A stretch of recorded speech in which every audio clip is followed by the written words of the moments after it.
Perfect. And if we can go ahead and begin the roll, Karen. Yes. Jen Rodriguez, Here. Dr. Cynthia Ritchie. Here. Thank you. Kristen Besega, Here. Elsa Batista, Here. Tiffany Cowett. Tiffany is not here, but I am her alternate, Chad Johnson. Thank you. Jennifer Delaney is not here. Sarah Fitzsimons, Here. Jenny Graves, Here. Margaret Gustafson, Here. Dr. Horton, Hamish McPhail, Shannon Merriman, Patrice McCarthy. Here. Oh, Dr. Shannon's, sorry, Shannon Marmon's here. Thank you. Dr. Rowe, Here. Bob Sartoris, Cynthia Sonia Moyano. Present. Thank you. All right. All right. Outstanding. Thank you. Everyone had a chance to review the April 20th meeting minutes. Were there any edits or changes that need to be addressed at this time? Right, seeing none, they are accepted by general consensus. Karen, was there any public participation via virtual email, via email? No, there was not this time. Okay, thank you. We'll move You're right welcome. into announcements, administrator announcements. Karen? Yes, thank you. As you all know, HB 5323 passed, and that extended our timeline for completing the revisions to the Educator regulations until July 1st, 2027. Several other bills did make it through as well that may have, the board may have some interest in. One was SB number 8, an act supporting graduate students in the state. So that would allow graduate students, that would be a loan program that will be established for graduate students in the state of Connecticut. Also, SB number 427 was also approved in both houses, awaiting signature, of course, by the governor, in that concerning dual enrollment programs. And there were others that are awaiting the governor's signature. So the June board report had a few missing items. Those items will be resubmitted, or excuse me, the February board report had a few missing items. So those items will be resubmitted for the June board meeting.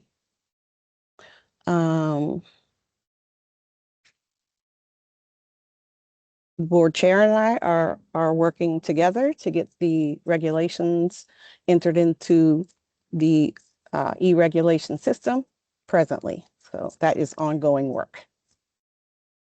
And the 2027 meeting calendar will be shared after this meeting so that the board may review it and then vote upon it at the June meeting. And that's all I have right now. Madam Chair, back to you. Thank you, Karen. You are welcome. Can you just adjust Hamish's settings Sure. to ensure that he has access rights? Thank you. Sure. All right. So I wanted to say thank you to everyone for all their work in advocating, especially for 5323, between reaching out to representatives in the House as well as senators at the Senate level to get that over the line. And now we're just waiting for it to be signed by the governor. An additional bill that will implicate us as well as SB 220. And within SB 220, is there some aspiring educator language that we'll be talking about a little bit later as part of our work today.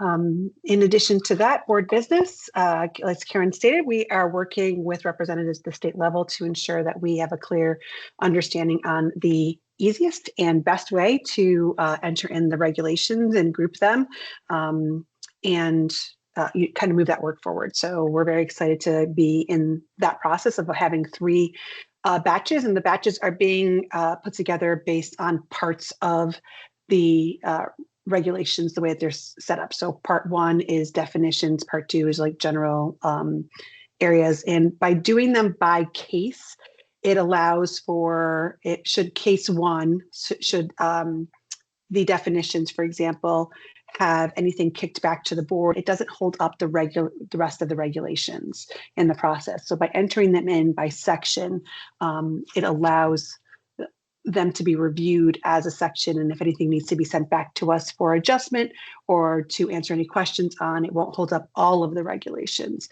So we'll probably have about 17 cases in the system when everything is said and done, but we do have organized currently 3 of them to move forward, and Karen has been diligently working with those folks to make sure that she has a clear understanding of how to enter them and the next steps involved for the board. So thank you, Karen, for that work. And as soon as she enters in the first few, she will notify the board to let them know that it's been entered and that we're moving forward so that we can update the regulations tracker as well with dates as to which each section was entered in. All right, so moving forward, let's go into updates, education committee session updates. I think we kind of did that between Karen and myself, talking about, what has passed, and there's other bills, and Karen is doing her due diligence. As you can imagine, the session just ended this past week, and there's kind of finalizing of language or bills to ensure that all the amendments are kind of like neatly put together into each bill for a final document.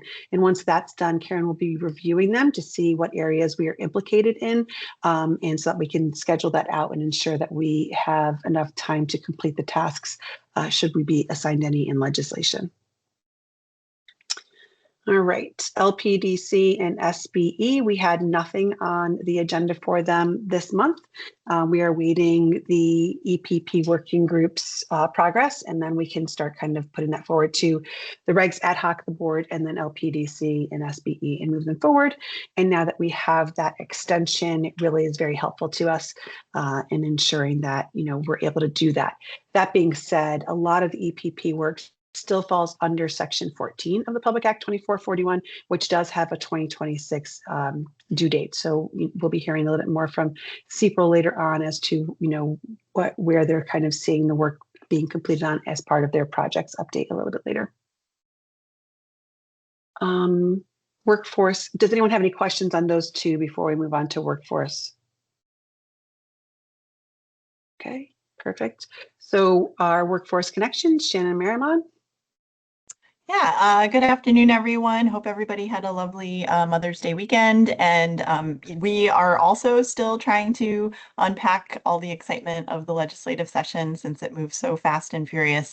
But I'll say that on the part of the governor's new Pathways Commission, we have not had a meeting yet, so not a lot to update on that front. But I can tell you the first meeting has been scheduled for next Tuesday, May 19th in the afternoon. So I think everybody is just waiting for the final agenda for that and what will be covered. I know that their work is going to be split across 4 pillars, and those include pathway design and delivery, credentialing and quality, work-based learning and employer engagement, and policy funding, data, and accountability.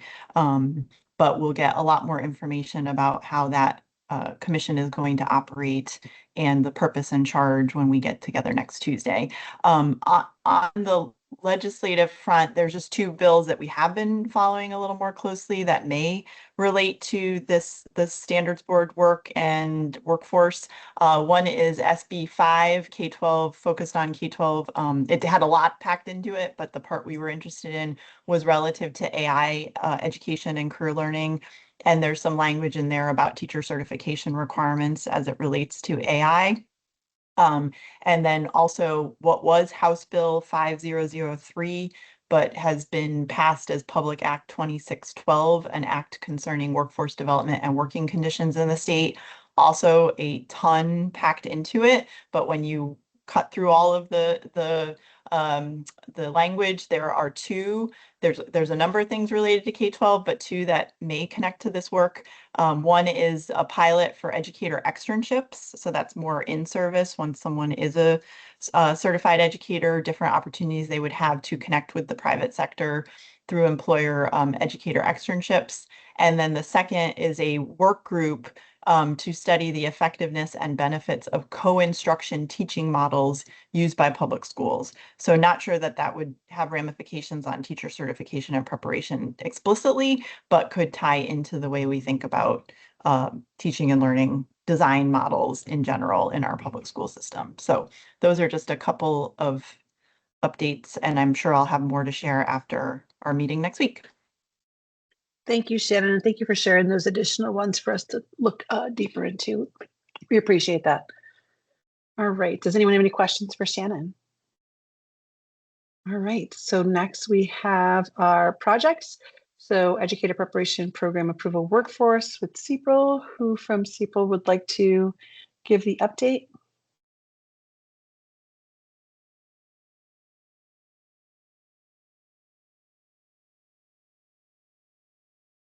Do we have CEPRL on the line? Shaharasar is on. I don't see Tom. I'm sorry. Oh, Yeah, there he is. sorry. Oh, there he yes. is. No. Yeah, hi. So I had some audio issues, but hello everyone. Hey, Tom. Thank you.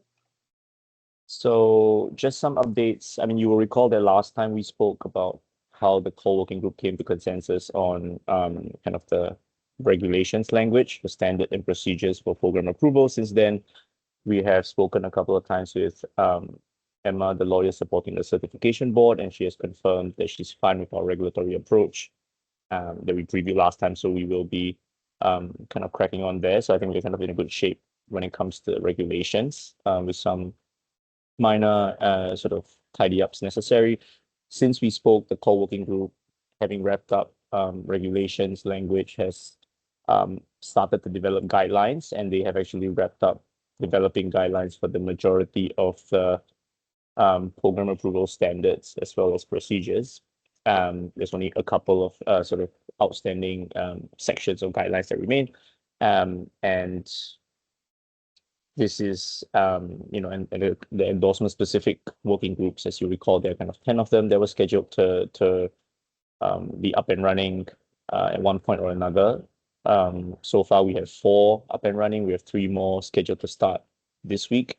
One of them, the remedial reading working group, has completed its work. So just to recap, these endorsement specific working groups help develop the guidelines in terms of kind of the model course and credit sequence that will be used by CSDE to assess whether proposed programs satisfy like content specific standards, right? So these endorsement specific working groups were tasked, you might recall, to both land on the standards, the content standards that we'll put into regulations, and also the checklist that will live in live in guidelines. And those are like kind of the model course and credit checklist. So the remedial reading working group completed its work. Elementary is expected to complete sometime this week or next week.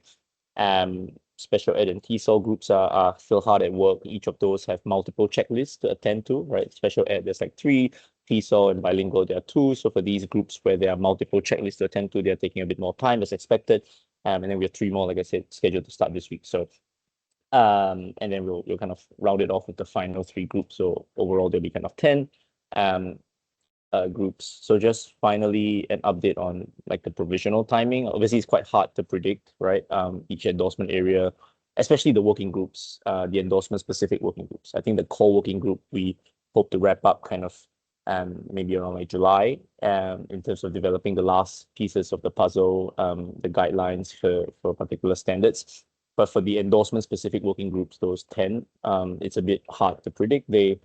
Each endorsement area present unique challenges. Some might take longer than others. And we also have a process where the work products of the endorsement specific working group will ultimately make their way to the core working group for some form of streamlining to ensure that all 10 sets of guidelines, all 10 sets of standards and cross-credit checklists are aligned, and there's not too much discrepancy between them. So there is like a process there as well that we've kind of mapped out. So we hope to close out the endorsement specific working group work stream by around September, October this year.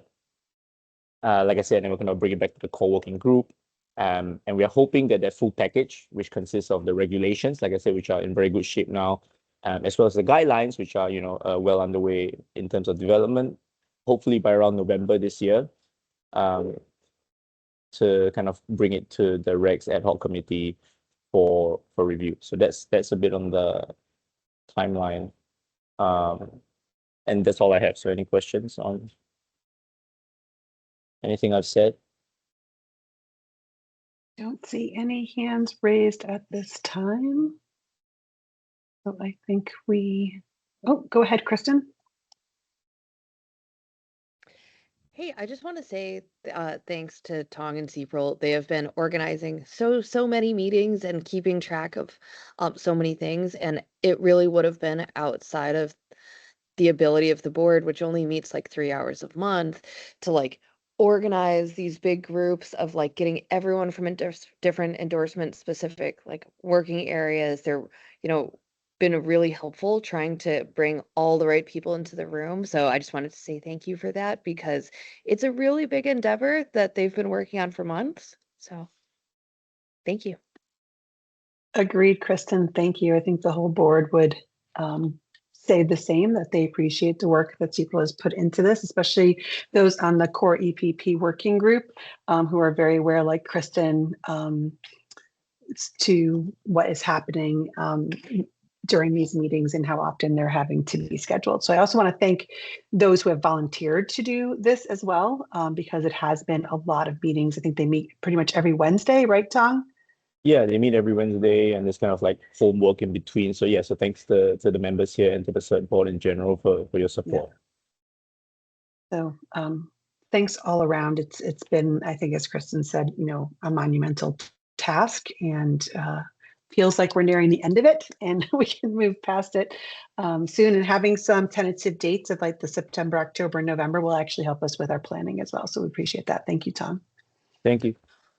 All right, next we have birth to grade 3, CERT standards, guidelines, and working group. Hi, Jen. I'm going to jump in. I'm filling in for Paige today. So thank you so much, everybody. We have a quick update from the Birth to Grade 3 working group. We are at the last stage with developing the guidance for the new integrated Birth to Grade 3 certification. So we have spent the last couple of weeks focusing specifically on the clinical aspects of the guidance because of the integration of two existing certifications. So we want to make sure that across the age and grade ranges that new programs that are getting approved and candidates going through this new certification receive in-depth clinical experiences across the age and grade range from birth to grade 3. And in addition, because of the integrated nature of the new certification, we want to make sure that candidates and programs provide substantial experiences with early intervention as well as special education procedures and pedagogical practices. So that's where we're at, and that's been a continuing collaboration with both OEC and SDE to get their feedback. The final guidance is going to be shared with the Early Childhood Higher Ed Consortium comprehensively coming up in a couple Fridays at our spring annual meeting. And so we're going to get final feedback on that. And then we think we're at a space where our next action steps will be, as Tong mentioned, we want to make sure that we connect with the core working group about the core aspects of the certification. And then we envision the next steps being to submit guidance language to Karen and to Jen to schedule a regulations ad hoc meeting. So that is where we are at. We're moving full steam ahead, even with the sun setting. We're moving forward as efficiently as we can to get a good model to the board, hopefully for consideration. Thanks. Thank you. Does anyone have any questions? That is another group that is working really hard to get this done and over the finish line. And they're also working with CPRL. So CPRL's in many spaces right now assisting the board, and we appreciate all the work around that. Thank you so much. Thanks. There is a question in the design of our board in terms of there is definite language within Public Act 2441 that speaks about regulatory language and legislative language, but there is nothing in there that speaks about guidance. So Karen will likely be reaching out to SDE to find out if we have to put guidance through LPDC and then SBE for approval or not. The legislation does not state that at this time, but there might be something that we're overlooking in terms of typical practice for the State Board of Education. So once we have clarification on that, we will let the board know as well, and all the stakeholders involved in this very, very big process that we are underway. Thank you. All right. Next, we have a presentation, Building the Foundation. In April, we worked on, let's move this around really quickly. We worked on, I'll pull this up. Karen, I'm going to go ahead and just share the screen really quickly. Thank you. So the things that we worked on in April were finalizing the top 3 to 4, which were fund and align the educator pipeline, workforce sustainability, unifying strategies and advocacy and legislative fixes. We defined those things, and then we kind of talked about success metrics in there. Our next phase, and this will be shared out with the board once this meeting is done, but we do have, who would be involved in different areas and what phases we think each one of those 4 pillars is currently being worked on. So if we go into the presentation that was shared, the link to, I'm sorry, I couldn't send the whole thing because it was just such a big file that I was just concerned that I was going to get an error. Most of this is really review from our December meeting for those who weren't at the December meeting or weren't able to attend. And we want to give a quick update. So when we talk about our statutory milestones, in January 2025, Section 13A was complete, 13B in July of 2025, and Section 12A in July of 2025. Things that we had in progress in December was the annual report and Section 12B. Both of those have been completed and submitted. So what we have left at this time, and what you'll notice on the screen, is that the deadline for the sunsetting regulations has changed from 2026 to 2027. And we have this Section 14 EPP ARC program, continuing program approval, which is the work that the CPRL group is currently underway. We will have to kind of figure out, I know that there's like some dates of like October and September and November in here, which does push us past that deadline. So we might have to generate a statement as to where we are in the process and then submit that. So that will be part of things that Karen will look into and touch base with the EPP working group so that we have a clear pathway to explain the amount of work that's been done, where we are, and where the deadlines expect to be, if that makes sense. And then our session focus. Actually, does anyone have any questions on that before I move forward? Okay, perfect. So our session focus, the things that we had in the pipeline for this past season, these are again from the December update. So there's the thing that was added really was amend sunsetting language to reflect regulations work, which is one of the proposals that is on deck for today that Kristen will be speaking to a little bit later. And then this was kind of the visual that we used in our December meeting, talking about baseline modernization to visionary modernization. So if you look up here at the top, you will see the 4 themes that we had approved at our last meeting. The workforce sustainability, we said, is still in the research phase because we're waiting on some reports from the American Institution of Research around, I think, the special education and workforce implications. Then our unifying and advocacy is really just pre-session work on how we're going to push our message out on our priorities. And then our legislative fixes and proposals are ongoing. So those that were from the 2026 session will be reviewed and moved forward in the 2027 session. And that is on the proposals tracker, which was shared with the board previously, but I can share again following this meeting.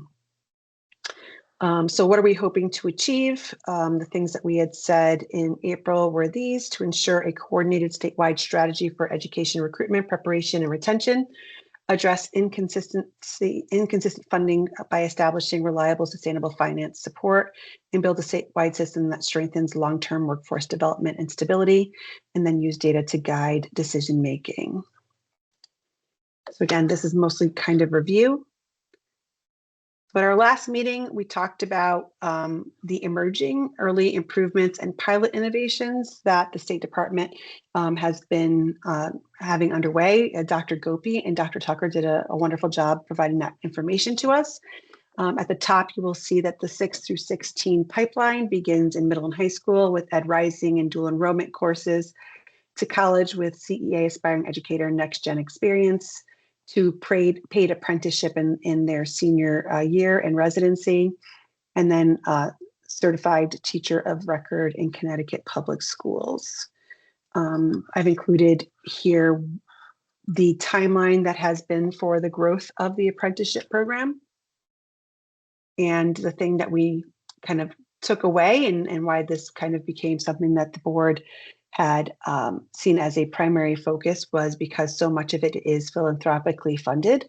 And should those resources kind of go away, then a lot of this work collapses in supporting our educators in the pipeline.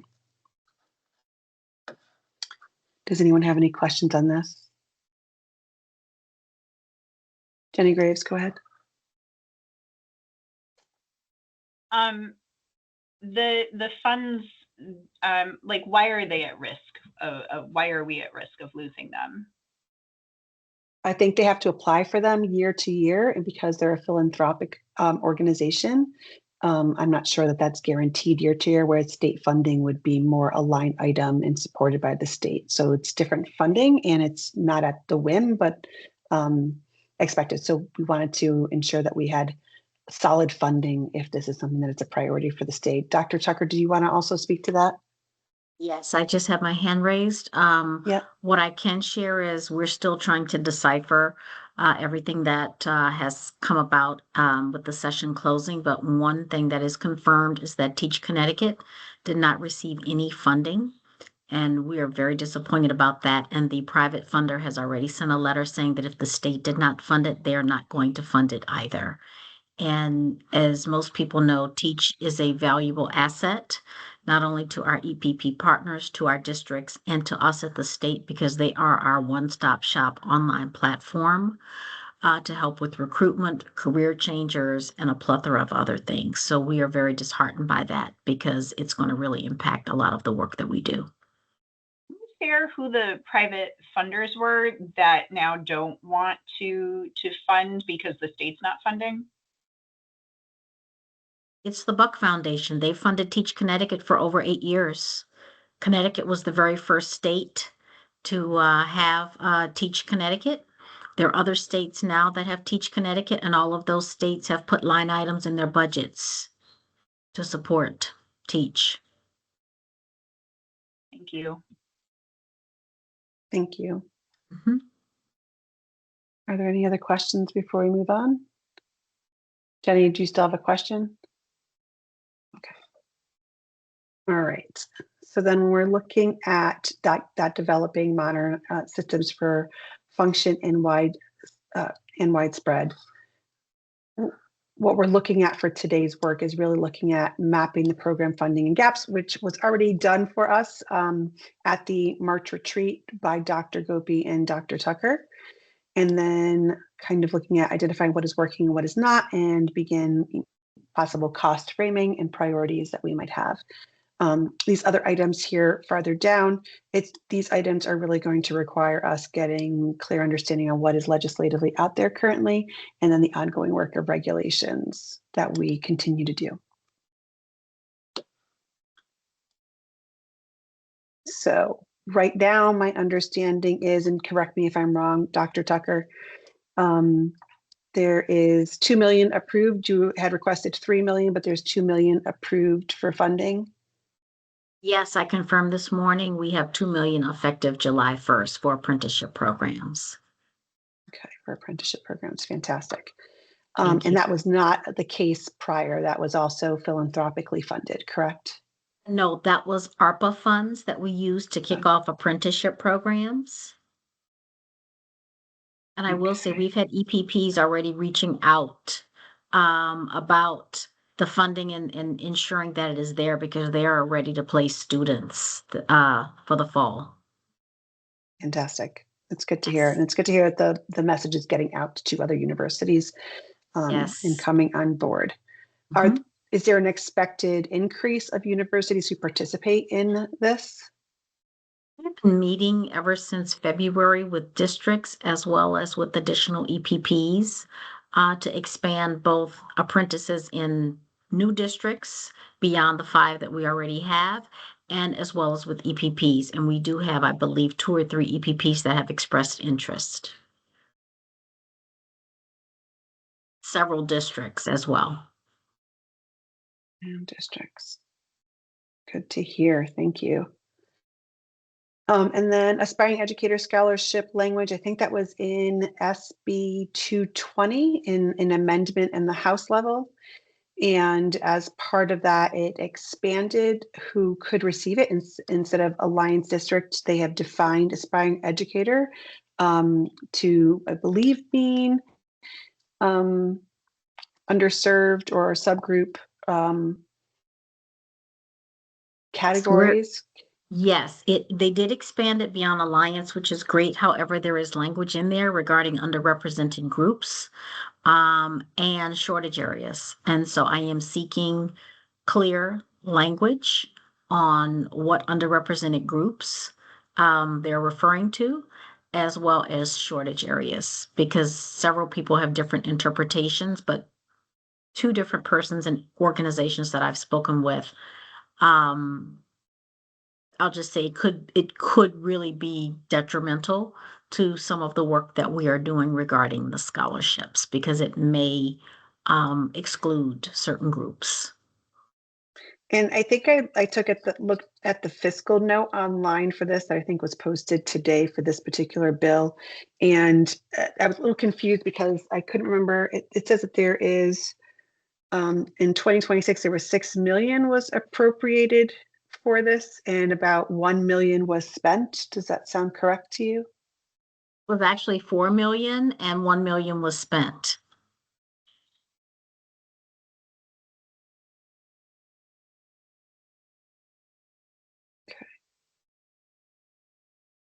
Well, depending on what the outcomes are on that conversation, that might be something that we might want to discuss as a board in terms of amending the language for the 2027 session.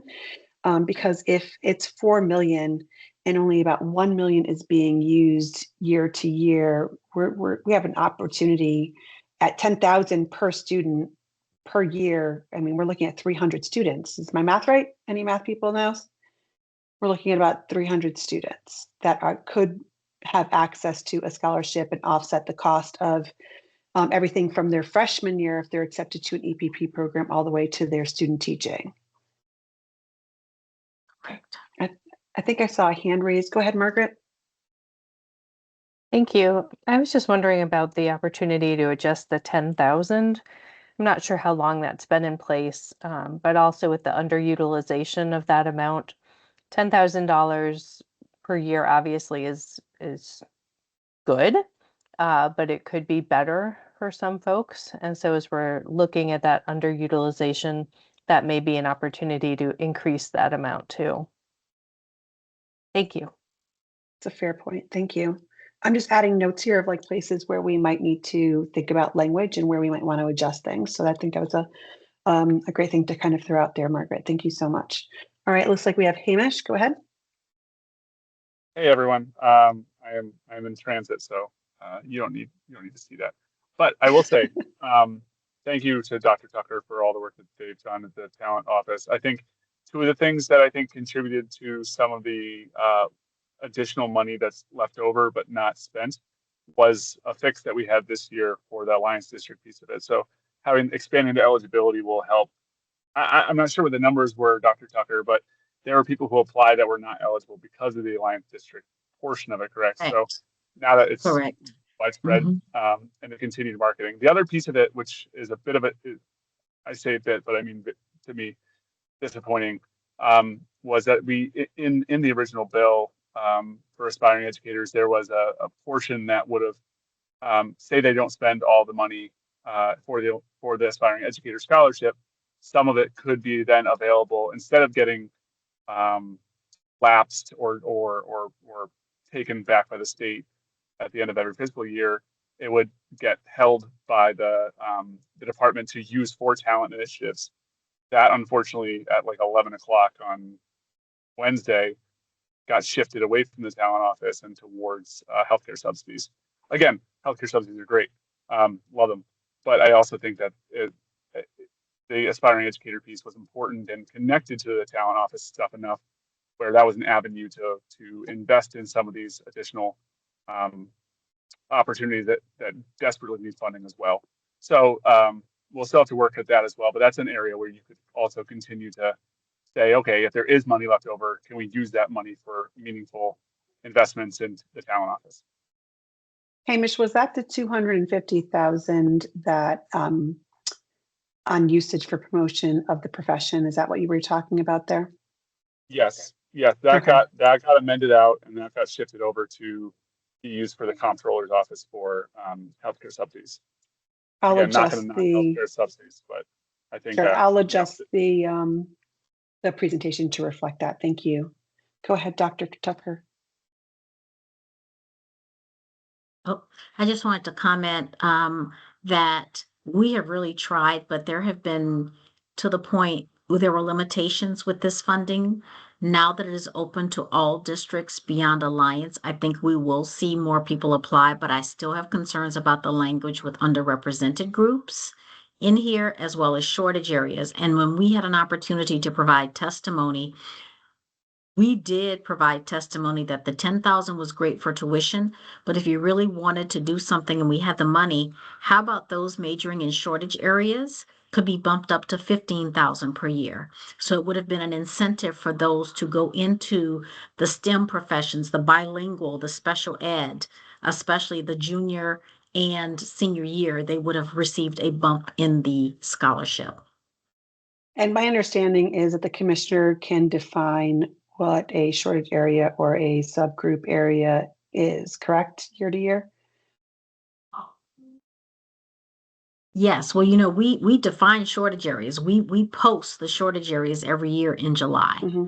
So we kind of know what those shortage areas are. I'm waiting for a clear definition of underrepresented groups.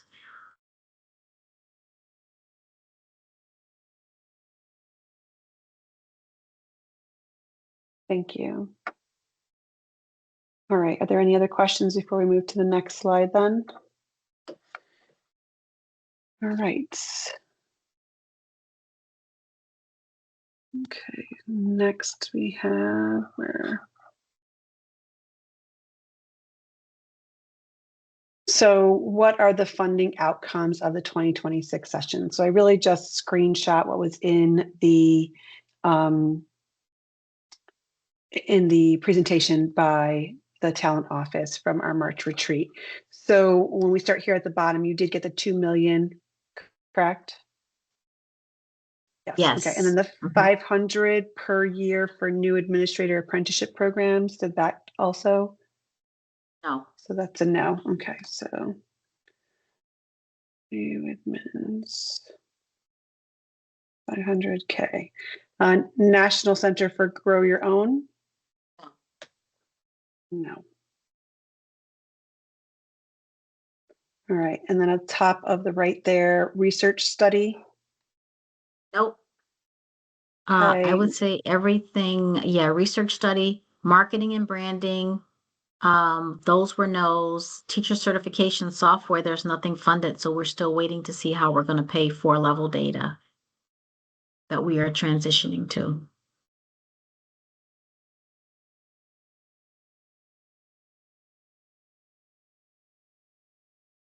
Yikes. Software. All right, and then paraeducator pathway, 500 per year. Funding for the paraeducator pathway is actually in special education. So they did receive another 500,000. It's my understanding for 26, 27, 27, 28. So all the way to 2028 funded. Okay. And then the Ed Rising expansion, 500 per year. Nothing. Okay. So when it says, do we currently have 500 for that?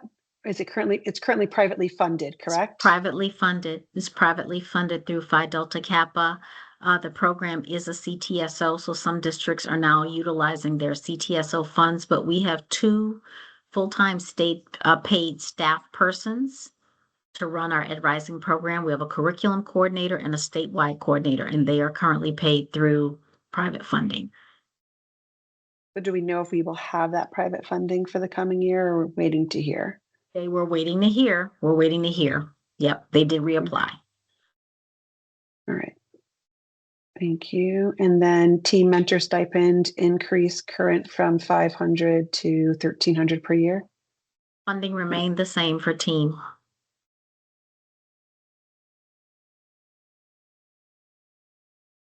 So that would mean that 500 per year as opposed to 1,300 per year.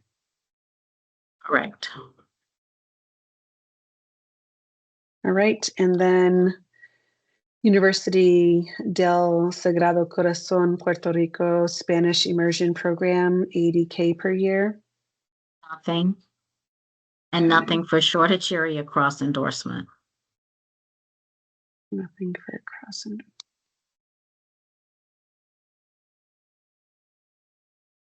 All right. So hearing that, going into the 2027 session, what does the board consider are, I guess the question becomes, who or how many people are impacted by each one of these areas, right? I think that was something Dr. Ritchie had brought up in the past. Like, what is the leverage in terms of impact to the career for each one of these? And what would the board want to support getting funded?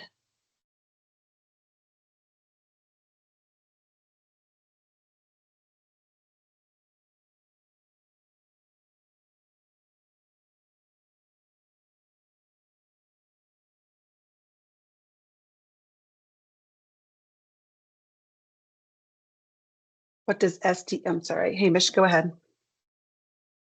I was just going to say, I think some of the major pieces that need to be funded are anything that has to do with upstream, like pipeline development, because anything that we do now is going, or don't do now, is going to impact the sector for years. I mean, we can do our part, obviously, from the certification world and from the preparation world in terms of ARC programs and availability of those funds, so that we can get them in mid-career or those mid-career shifters where it might be. But if we don't have enough people in the pipeline upstream from middle school and high school and college, then we're not going to have the numbers for later in the next generation. So I would say the Grow Your Own Aspiring Educator Scholarship, that's got to be reinvigorated and re-upped, and then the marketing thereof for aspiring educators through Teach would be essential. And then I think the other piece of this, I think as important is, I can't tell you how many times, if I just bring up the certification database, like I've never seen a more visceral reaction from educators than what it feels like to go through that.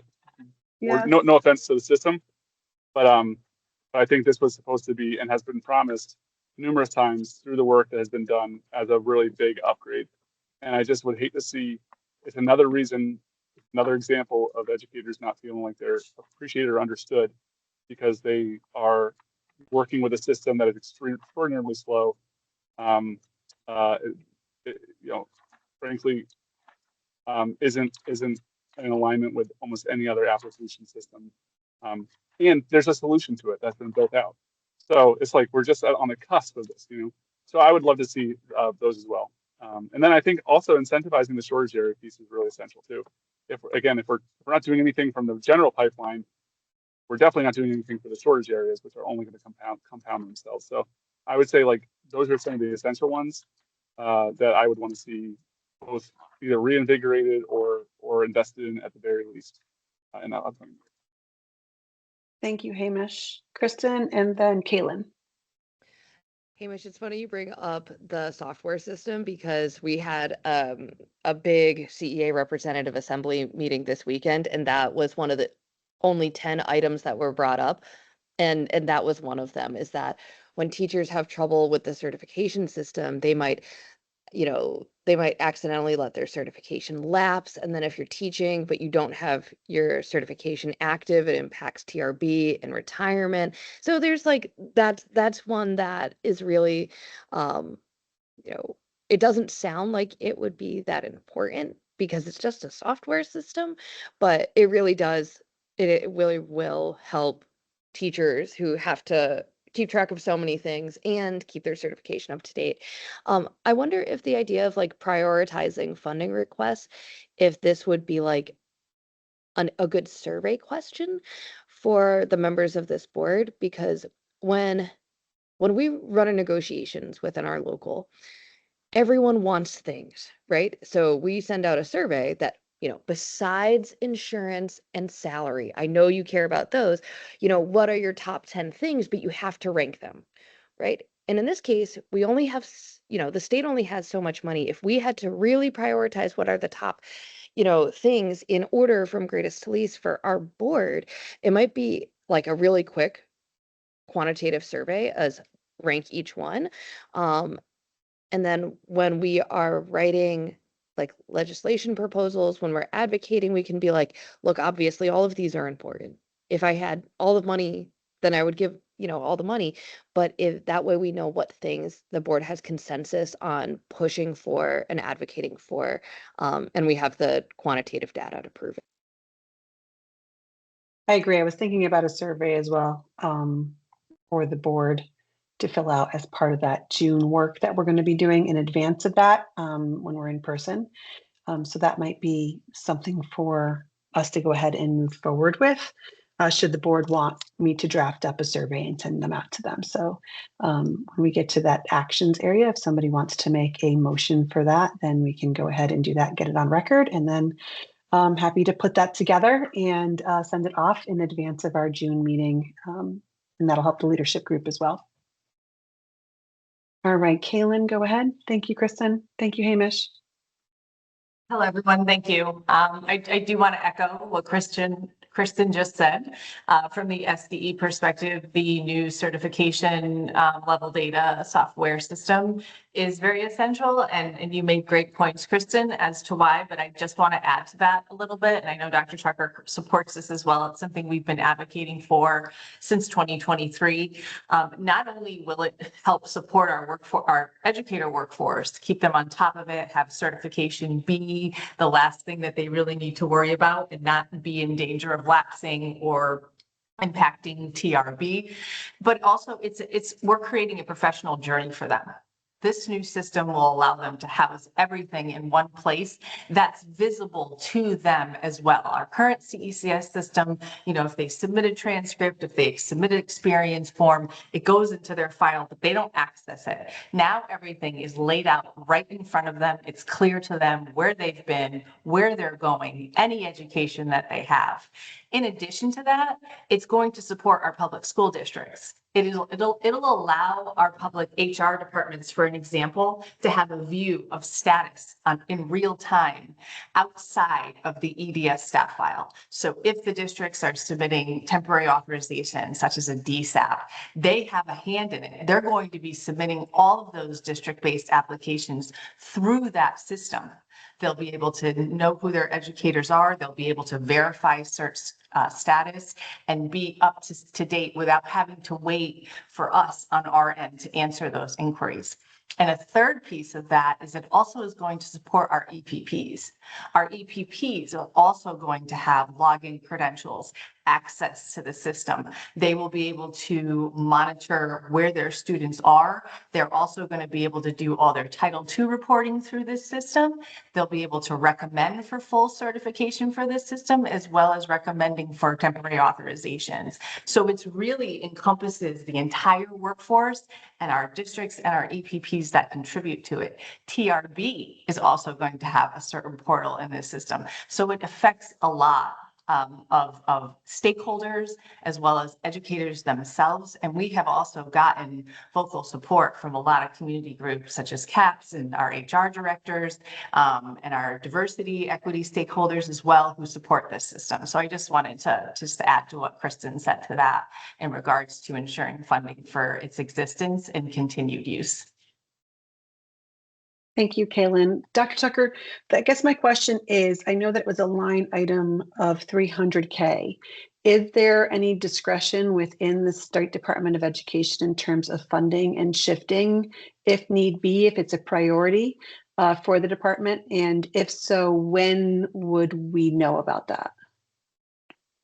That would be something you would have to ask the commissioner. That's handled at the commissioner's level between she and the fiscal office. Okay. We have the deputy commissioner on the line with us. Is that something that you might be able to look into, Cynthia? I can look into it. Yeah, we still have not sat to talk about or discuss what's come out of session. We were just told today that it would be a few weeks until those conversations are happening in regards to overall goals for the department, in regards to priorities. That it has not been one that we've discussed as being a priority that we're funding that I've been made aware of, but I can ask and bring back an update.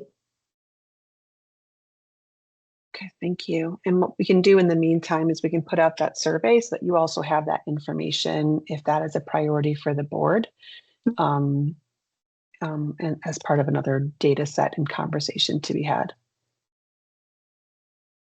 All right. All right. Any other questions about the funding? These were all the priority funding requests by SDE or the talent office after the 2026 session. I will update this image and kind of cross out the things that were not funded and then share that back out with the board so that you have a clear understanding of which ones were or weren't. I will pass it by Dr. Tucker just to make sure that I got all my notes correct. So I was scribbling things down furiously here. So I just want to make sure that it reflects what was discussed and shared. Kaylin, go ahead. I just wanted to add, Jen, like I'm happy to connect with you or to, oh, so my camera's not working. I'm happy to connect with you or provide this information in writing as well, if that would be helpful for you. I know that I said a mouthful, but I didn't want to take too much time. It's just that this system is so intricate, but I'm happy to connect with you and to support, you know, gaining better understanding of the depth that this will cover. Sure. I think a statement you know, from SDE on the different stakeholders and the conversations already had can only help further support the message of the board. So sure, absolutely. Sure, no problem. If the board is comfortable with that, I think, or has no objection to that. All right, doesn't look like the board has any objection to that. I see a lot of heads nodding like that's a great idea. So we'll keep going along there. All right. So in quick reflection here, identifying what is working versus what is not working currently. And this kind of speaks to some of the conversations we had early on and Hamish had talked about and Shannon about like pain points and areas that need to be updated. So I think we have a good priorities list and that we can put out to the board and have the board vote on for a survey. Does anyone object to the idea of a list of priorities that we can send out? Okay, perfect. I don't see any objections on that.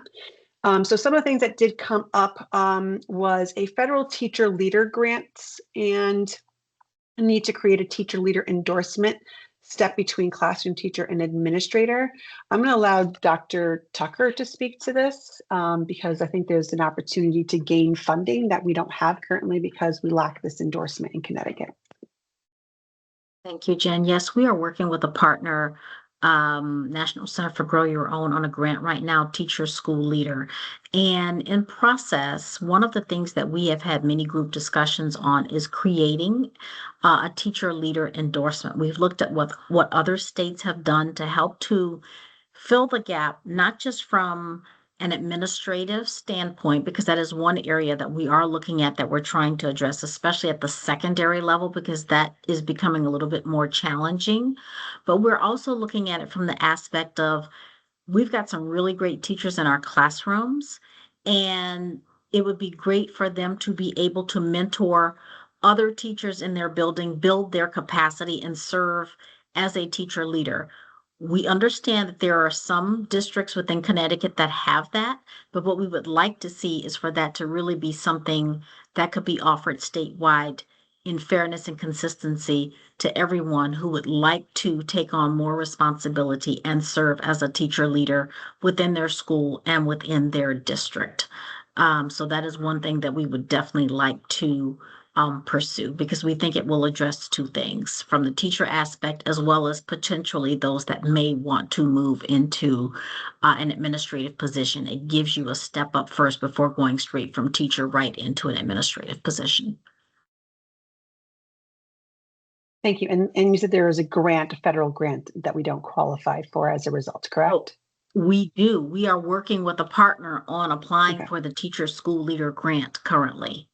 So that's kind of where our focus has been the past like 2 weeks, and we have about 2 more weeks to get through the submission process. So it's us collecting a lot of data from a variety of organizations. We have mentioned this concept and idea to several of our partners, and they fully support having teacher leaders here within the state. Jenny, go ahead. I think I'm just like, my curiosity is why concentrate on teachers becoming these teacher leaders or administrators when we don't have an administrator shortage? We have a teacher shortage. So wouldn't we want to create more pathways for like paraeducators to become certified teachers? I'm just curious of why we're doing this to take teachers out of the classroom. A teacher leader would not necessarily come fully outside of the classroom. They may have a schedule where they would be in the classroom for maybe 3 courses, and then the other 3 courses of their time, they would be able to then lend their skills and efforts to mentoring other teachers and serving in a leadership position within their school, which is a proven and trusted model. We've looked at what other states have done in this area. You speak about an administrator. No, we don't have an administrative shortage, but what we are finding it is more and more challenging for administrative positions to be filled at the secondary level. We have no issues at the elementary level, but it is becoming more and more challenging to find administrators that want to serve at the secondary level for middle and high schools. Regarding paras, we are working on a para pathway, number one, to address the para educator shortage that we currently have, which is larger than the teacher shortage. And we're in the process of doing that now with a pilot that will start this summer. And we have the funding to take us through the next 2 years for that. But you have many EPPs that are already working with and have residency programs that are taking paras from their positions, putting them through programs so that they can become special ed teachers. So all of that is happening currently. Thank you. Kristen? Thank you. Oh, sorry. I do recognize that we do have a paraeducator shortage that is worse than the teacher shortage here. As an early childhood educator and a special ed teacher, I know our desperate need for paraeducators. They are the backbones of our schools. I don't think anybody on this Zoom would deny that. Even with pulling someone out of a classroom for where they're teaching 3 instead of 5, it's still pulling teachers away from classrooms that we are desperately trying to fix. So that I just wanted to name that in this space. Thank you. Thank you, Jenny. Kristen? Yeah, I had similar questions to Jenny, mostly about whether it's an actual need, because a lot of districts, they have a number of teachers with 092s, and what they say is like, if you have an 092, you can be department head, you can be lead teacher. You're not actually utilizing the 092 administrator cert, but you've gone through the programs. And I guess one of the concerns I would have is, let's say you create this teacher leader endorsement, what coursework would they be doing that's different than the 092 coursework? And I wouldn't want people to then have to, pay to get this new certificate. And then if they then want to become an administrator later, have to pay to get another certificate? So I think it might add like an extra bureaucratic step where there doesn't necessarily need to be one. Because and I'm just going to use my department because we're 30 science teachers, of which 15 of us have 092s. There's not necessarily a shortage of people with 092s. It's more a shortage of like people who want to be a secondary administrators, which I get it. Secondary administrators seems like a really tough job.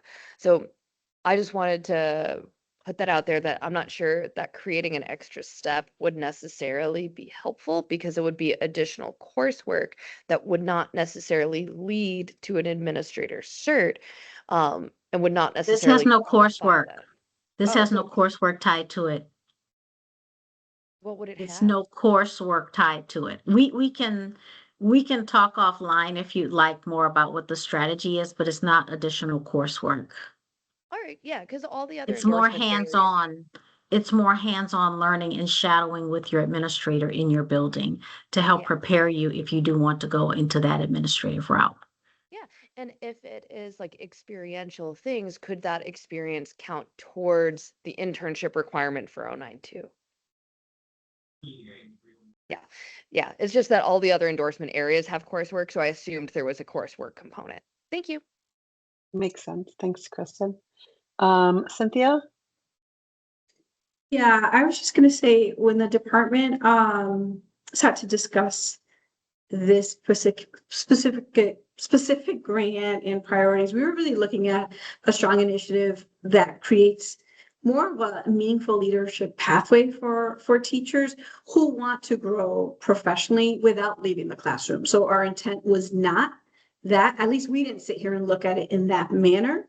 There are teachers who may want to grow, may not want to necessarily go back to school right away and get their own 92, but they do want the professional development to grow in a capacity, to impact change. It may have some increased responsibilities, but that may be as a way of learning and growing professionally. It also allows teachers to remain connected to instruction and students while still taking on leadership roles simultaneously if they choose to.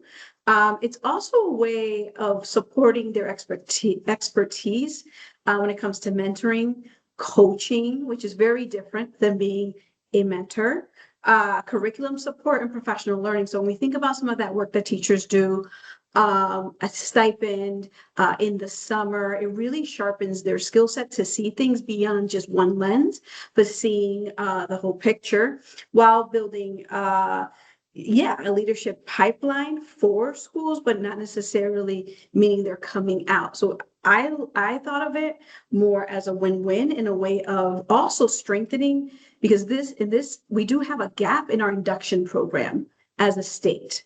And so because we are reimagining team, we're also looking at ways of strengthening induction and mentoring for just new teachers in general. And most of the time it's our own teachers that do it out of the kindness of their heart, because let's face it, what they're getting paid for stipends is really not a lot, but that's who new teachers go to. So we're looking at this as a way of incentivizing and growing some of the teachers that we do have. So I did not look at it in that lens, nor did we when we sat here to really think about this.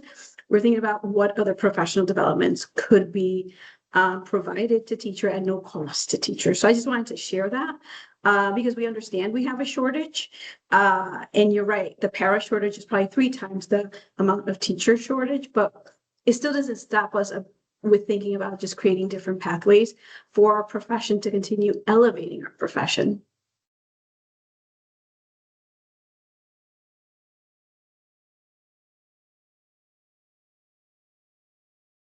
All right, thank you, Cynthia, Elsa, and then Jenny Graves.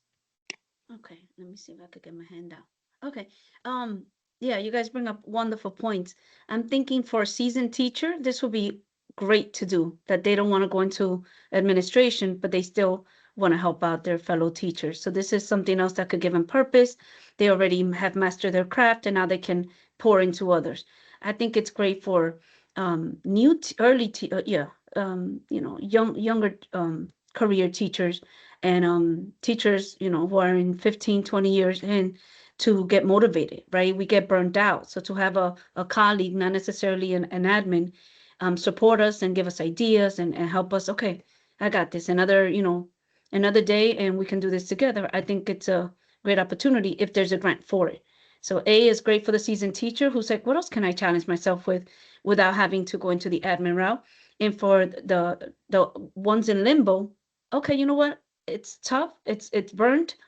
Some days are a little tough, but I have this teacher leader that's keeping me and giving me ideas. So I think it's a good program if we get grant for it. Thank you, Elsa. And then Jenny, and then we'll move to the next item of Team Reimagining Teacher Education. Thank you.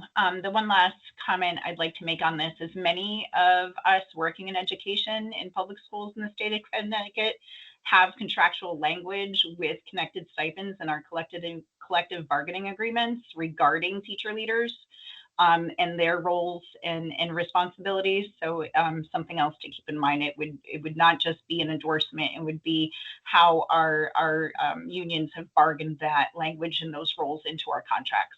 Thank you. Thank you. And actually, I'll Chad, go ahead, and then we will move on to the next item. I didn't see your hand up there. Where'd he go? Thank you. Sorry, new guy here. As a administrator in a very rural district, I think the idea of a teacher leader endorsement is enticing, considering it's very difficult for small towns to fund multiple administrators. So I'm in a situation very similar here where I don't have an assistant principal, but I do have plenty of educators that would be interested in that sort of kind of hybrid position. And then in addition to the coaching and the teacher leader things that would fall under the auspice of this endorsement, there's also that climate and culture specialist piece that I think could be a big part of the work that individual would do who had that sort of endorsement. Thank you, Chad. What I think we could probably do is add this to the survey that we're going to send out in terms of kind of like priorities and thoughts, and kind of go from there for the board work. That obviously doesn't preclude the State Department of Education for submitting anything to us related to regulations or an endorsement proposal or what have you. But just to kind of focus in our board's work, I can add that on there as well. Okay, Team Reimagining Teacher Education and Mentoring. I think that's underway. And I think if I remember the due date, it said that it should be done by December of 2026 with a full rollout at that point, correct? Full rollout will be fall of 27. So we have Fall one of more 27. year to work, and then everything would be in place and ready for fall. Is there anything that implicates our board on that specifically? Not at this time, possibly by January. We are having an in-person meeting this week with the full-blown team, all of the stakeholders, to try and flush out our next steps. So check back, or we can touch base, Jen, maybe by December or January to see where we are, because we can provide the board a full update. Or if we need one before then, we can do that as well. Okay, thank you. And then certification platform, transition to modernized platform. I think we've already talked about that, and that's one of the things that we have that will be listed on the survey. So what actions will lead to success? These were the criteria that we had come up with at our last meeting for this particular one. Work with Talent Office to put forward a joint request. I think once we have a list of priorities, that'll be helpful to us in moving that work forward. Identify major funding categories. I think we've kind of done that through our conversation today as to what was funded and what wasn't, and things that we tentatively consider priorities that we would want to obviously have our full survey data completed on. And then shift away from grant funding. in process. That's part of this work, right? And trying to advocate for the state to fund the 6 to 16 pipeline fully funded by the state. And then key leverage points that we want to fund. And this was something that I believe that Dr. Ritchie really spoke to at the last meeting in terms of like clearly define what they are, expected scalability, students served, and percentage of the workforce. So for example, the Next Gen or apprenticeship program, it has grown from a couple of students. And I think in the coming year, it's going to grow to 75 students.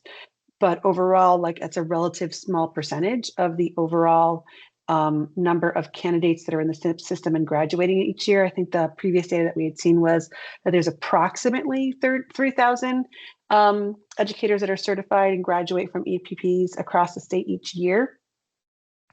So with that in mind, where are other areas that we have inroads as, we consider this apprenticeship and residency and how it's funded and continuing to increase that pipeline that Hamish had talked about earlier. What other areas can we work to break down barriers of cost? The aspiring educators had proposed paid student teaching, and that did not go far in the session this year. It doesn't mean that it won't come up again next year. Part of this work is kind of planting seeds and over time, advocating for, what is best for the profession.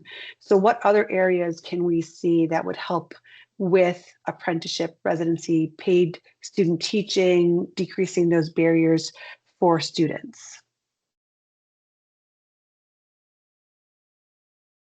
And this is just a spitballing, like kind of throwing out ideas there that we can kind of like look into between now and the June meeting in preparation for the June meeting.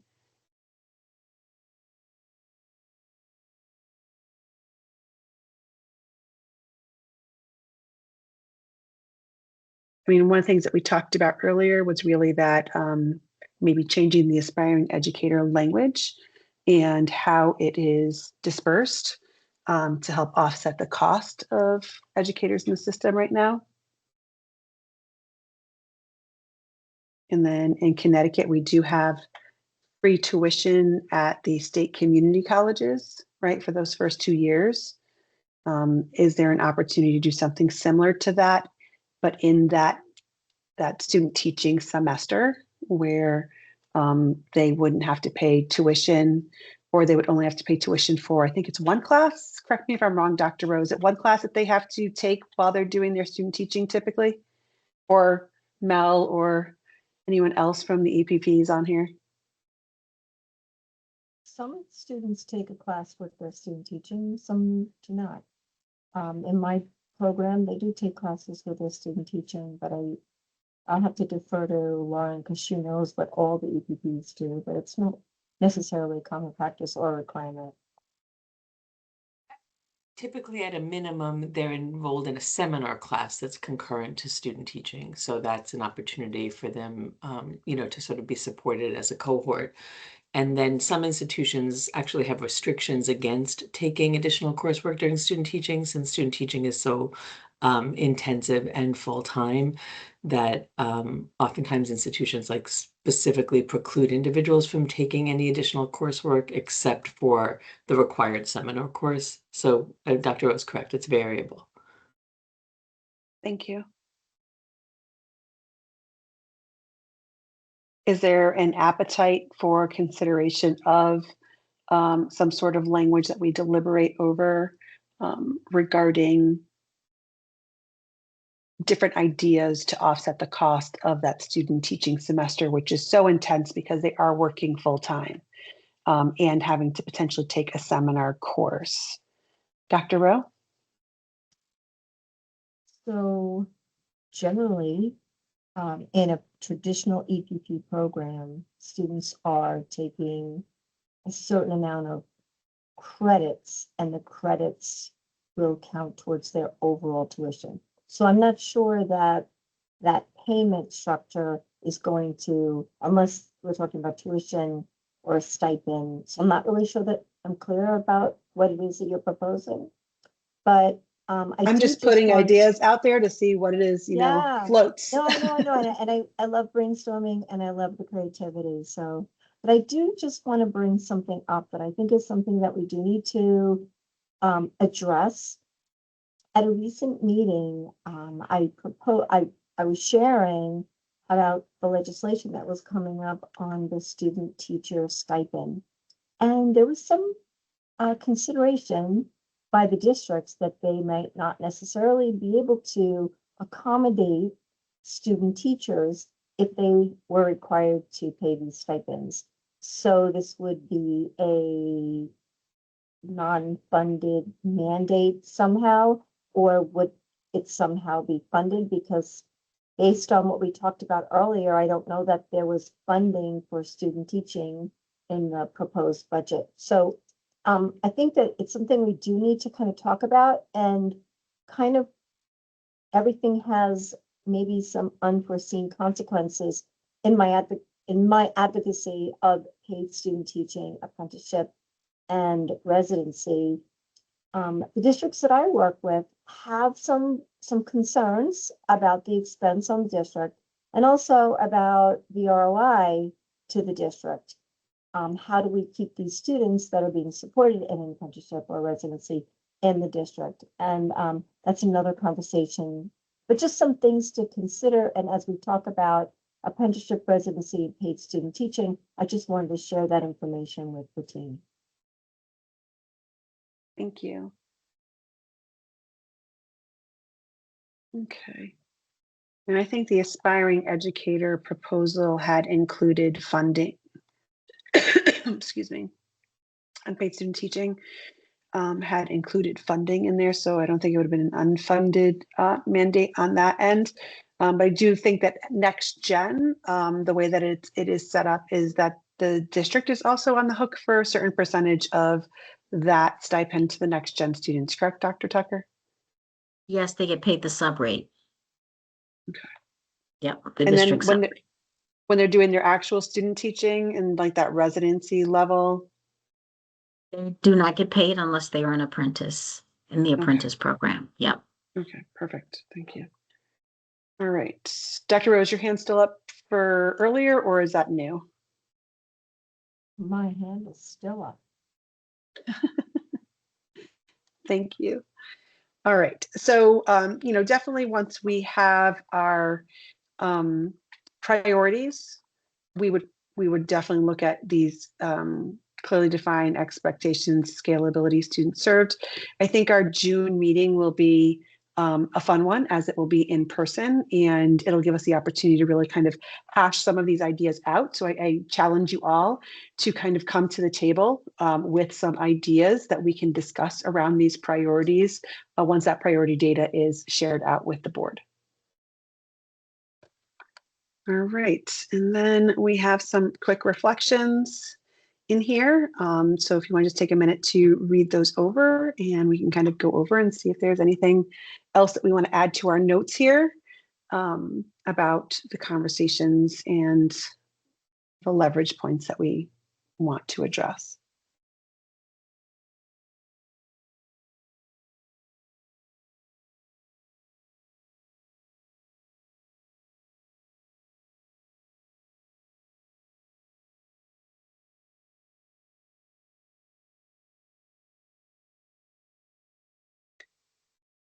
And honestly, now that we're going to be doing a survey, we can include some of these questions in there for people to respond to if they'd like.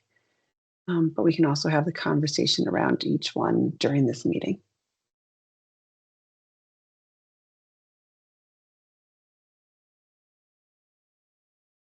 I think the first one is probably going to be addressed by the survey.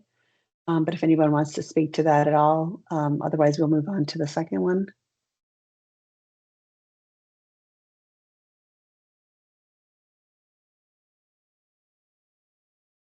And then I think the second one might be one for the talent office.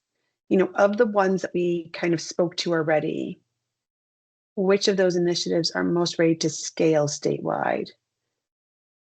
So when we were talking about aspiring educator scholarships, Teach Connecticut marketing, software updates, incentivizing shortage areas, for example, which do you think are just ready to go if you just had the funding for them?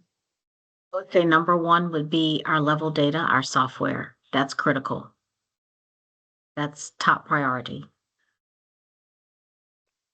Aspiring educators, we have money there. We just need clarification from our commissioner on what her policy will be in addressing underrepresented groups and shortage areas. The third that I think would be very critical would be the, and we might be able to divide it, or they're equally important to me, and that would be the shortage areas, assisting with some type of a stipend for shortage areas, as well as the continued work that Teach started. So not only with the website piece, but all of the other work that they were doing, the marketing, the branding. So sounds like Hamish was right on the money in terms of picking out the 4 top ones there, then? Okay. Yes, yes. Does anyone have anything they want to add to that? Okay. Well, it's good to know that, because once we are doing the survey, that'll help in that process of understanding that you guys, that the talent office and SDE are ready to go on these things. Is really just ensuring that we have the funding available to move them forward. And then what legislative, regulatory, or structural barriers are limiting progress? I'm thinking funding. Does that sound right? Are there any others besides funding that are limiting progress at this time?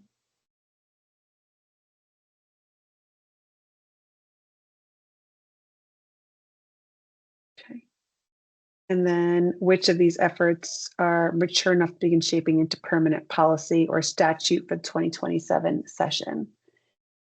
I mean, offhand, just based off of what I've read so far in this session, I think the Aspiring Educator Scholarship is one that is pretty well established. We would just maybe need to redefine some areas and allocate and open up or expand from 10 to 15 or whatever it is that we can discuss at the June meeting, to really ensure that those funds are getting utilized each year and supporting educators in the pipeline. Are there any other ones that we can think of? All right. So then looking ahead, thank you for the good conversation today, and I will create the survey, send it out to the board. So for June, direct setting before the summer, it'll be an in-person meeting from 1 to 4 p.m. But I think we might do like a working session from like 1 to 2 o'clock, and then board business from 2 to that 4 o'clock period. But we'll provide more information on that too. And Luke will be at that meeting to help facilitate and generate some consensus and idea building in that respect.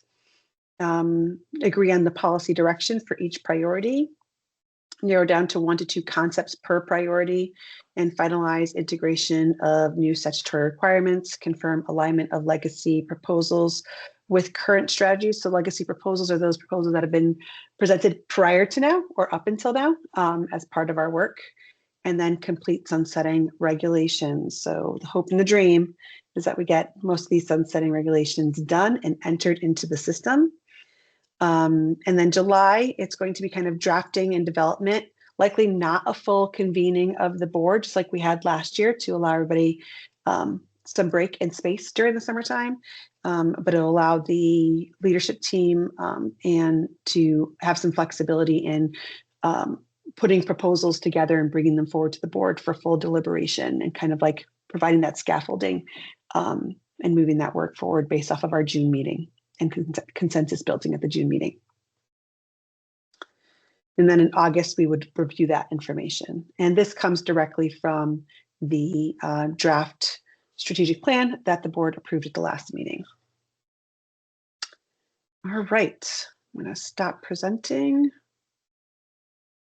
Thank you. I appreciate all the conversation around that. I think it's definitely some topics and ideas to really think deeply about between now and our June meeting.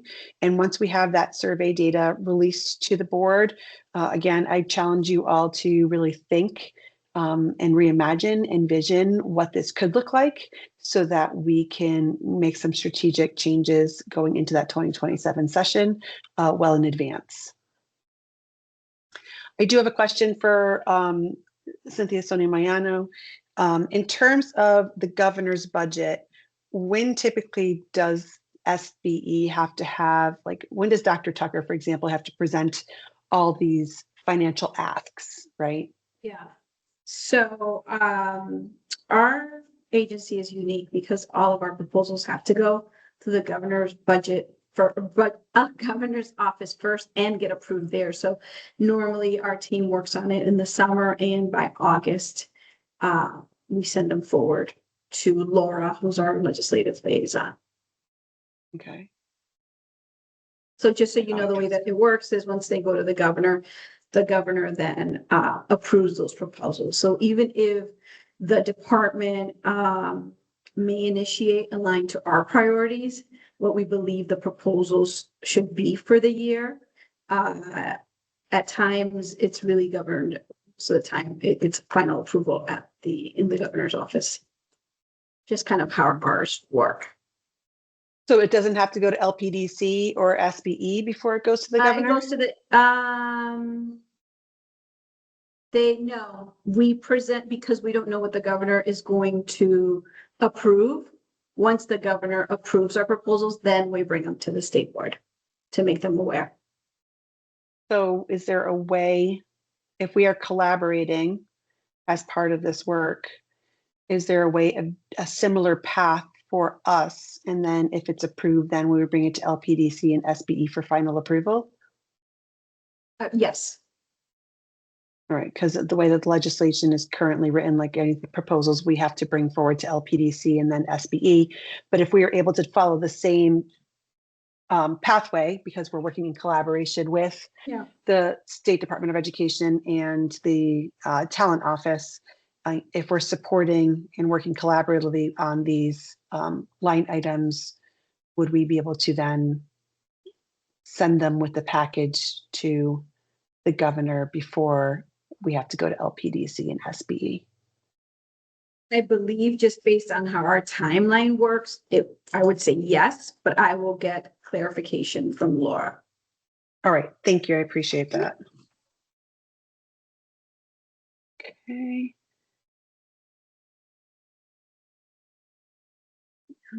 Clarification. Budget. Okay, perfect. All right, so if we go over to our agenda, I think what we have left currently is approval of legislative language amending section 51 of the Public Act 2441 and the sunsetting provision. So that is Kristen, and the reason why we held off on sending out the materials is because we were really waiting for the session to end to see whether or not we got the extension, because otherwise we wouldn't have needed this proposal. So Kristen, if you want to speak to it, but Karen, if you can pull up the proposal to present to the board. Absolutely. While that's getting pulled up, this proposal would modify Public Act 2441.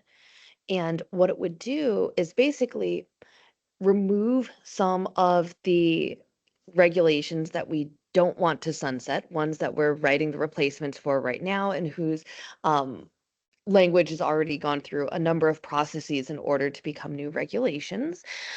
It would also identify new regulations that should be repealed because they either pertain to endorsement areas that no longer exist, like the administrator cert for vocational technical, or the provisional cert, which no longer exists. So the reasoning that we would want to adopt this proposal and send it forward to, hopefully become an adjustment to a bill, is that this would essentially update it so we don't need to put new regulation numbers for regulations that were allowed to sunset, then brought back. So let's say we take 412, for instance, which is the initial educator certificate regulation, right?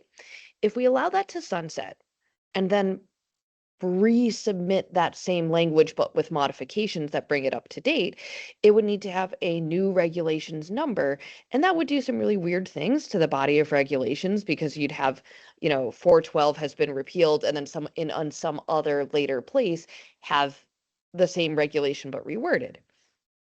So if you scroll down a little bit, Karen, the whole front page is just the rationale for adopting this proposal. Right, one more. Okay, so this should be pretty familiar. This is the Section 51 of Public Act 2441. It was amended just now, like last week. It was just amended by House Bill 5323. In 5323, it changed the date of sunsetting regulations to July 1st, 2027. And this amendment would basically remove the regulations that we don't want to sunset because we're replacing them. It would add new regulations that should be sunset, but were not previously identified by the legislature. And update it based on all of the work that we've done. So you'll see the removals are in brackets and text in gray. Additions were red underlined, and the original body of the language of Public Act 2441 was left in black. The reason some of it looks like we didn't leave a lot of the original language is that if you notice, some of the sections say inclusive. So let's say we look at the very first section where it's 9B to 9E inclusive. Well, some of those we do want to sunset. That's 9D and 9E, but others we don't want to sunset, and we took those out. Honestly, I had kind of like run by, should it look like this, or should we just replace Section 51 with all new language? The reason why I like it this way better is that this affirms we are not allowing to sunset 9B through 9E, that we are only allowing to sunset 9D and 9E, right? I think that was a more clear way to communicate that, in my opinion. But in either case, this can be checked if you would like to double check it. There's the link to the tracker. So Karen, if you scroll up a little bit, clicking the blue link in the tracker will show you all of the different regulations and our work on them so far. And you'll see that the body of this proposal's language matches the regulations tracker. What do you have as questions?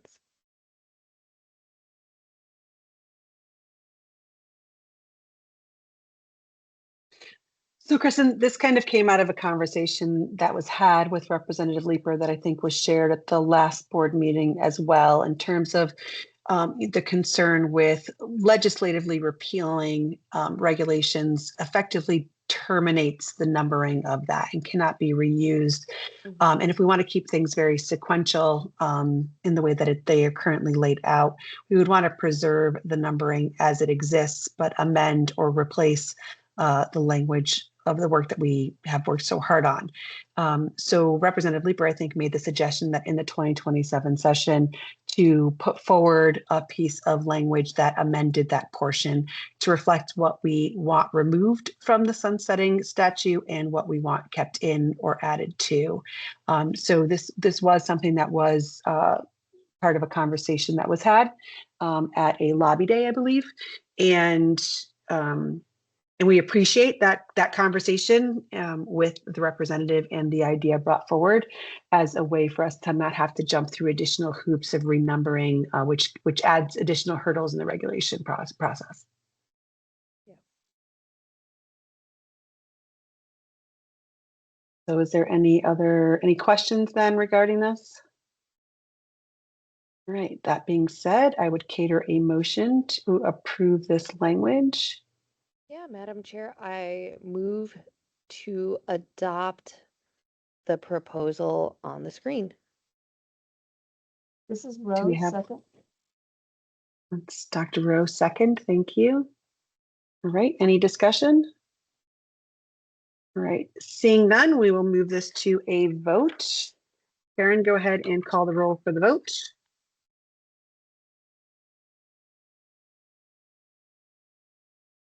All right. Cynthia Sonia Moyano. Yes. In favor? Okay. Dr. Catherine Rowe. Yes.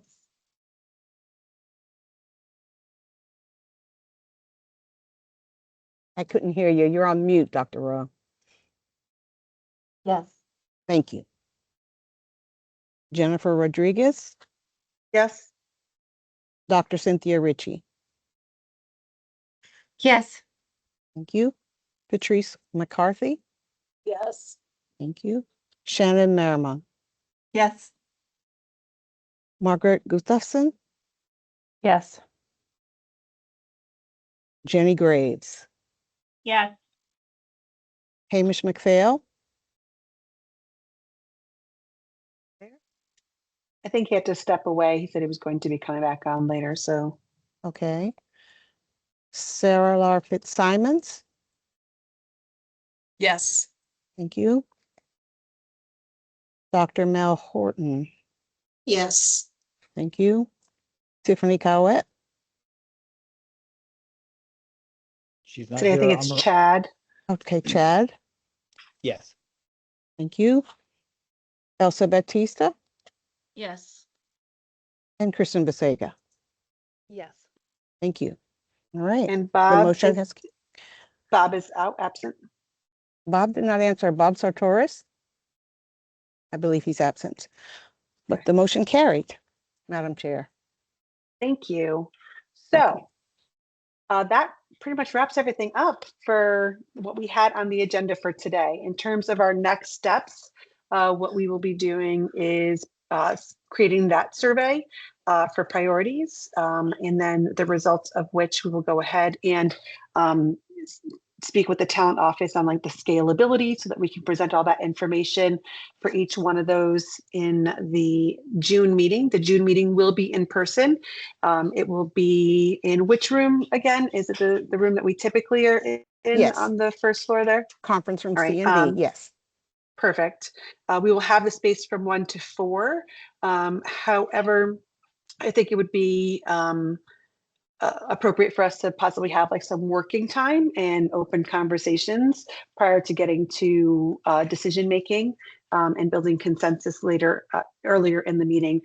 So I think we will structure the meeting to either have, an hour and a half of that facilitated time on those proposals and discussion as part of that meeting. And again, once we have that information on what the priorities are, I again challenge you to go back to your organizations, discuss those priorities, come up with some potential ideas that we can deliberate over and discuss as part of that June meeting, so that we can really start that process of imagining and reimagining and visioning for these areas that we've identified as our 4 themes for the 2027 session.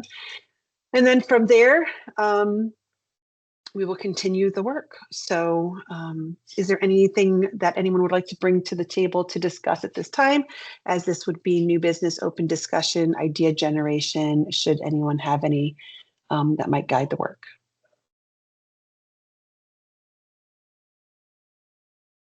All right, seeing none, thank you all for the great conversation today. I look forward to continuing that conversation in June. And the leadership group will start getting to work on all the things discussed today in collaboration with SDE. And we're going to keep doing the things. So thank you all so much. We appreciate you. I would cater a motion to adjourn at this time. So moved. So moved. Thank you, Patrice. All right. Do I need a second for that? I don't remember. No, not really. You can No? just say meeting Okay. adjourned as a chair. You can do it either way. Barring Actually. any objection, meeting adjourned. Thank you all and have a great evening. We'll see you in Thank you. June. Bye. Bye-bye, you. everyone. Thank you. Thank Bye, you. everyone. Thank you. Thank you. Bye-bye.